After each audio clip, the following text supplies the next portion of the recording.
So in the last video, I was talking about how much work it requires to pump a liquid out of a tank or out of some container.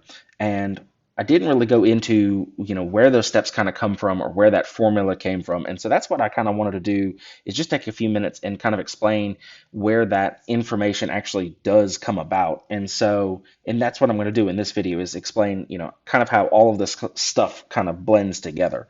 And so I'm going to start off with that formula where we learned about force times distance is equal to work.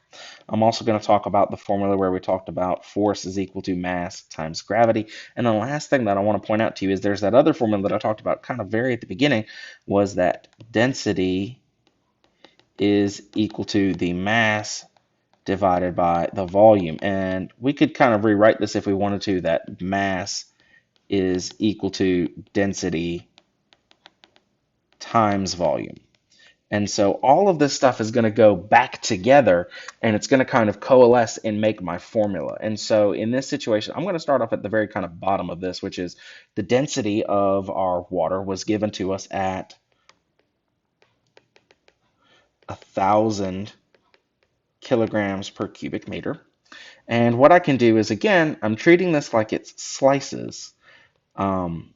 So I'm going to treat it like it's a bunch of little cylinders that are kind of stacked up on top of each other. And as we go down, they kind of get smaller as we go.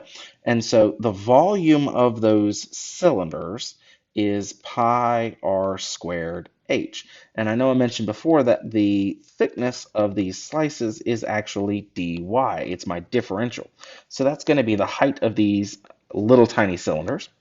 And we also talked about in the last video that the radius of each one of these things, because it's not exactly the same, it's kind of changing, was 4/10 y squared. So again, all of that is trying to find the volume. And so what I do is I multiply this density, that 1,000 kilograms per cubic meters, times the volume, which we said is pi times, and I'll go ahead and square that, 16 over 100 y squared, times the height of these little itty bitty cylinders, which is dy. And that's going to give us our mass. The next part is we're going to multiply this mass to get force by multiplying it by our 9.8, our gravitational constant. So it's that 1,000 times 9.8 times, and I'll rewrite that as 16 pi over 100 times y squared dy. And the last thing I need to do is figure out how far this distance is going to travel, how far each one of these slices is going to travel. And so that's where our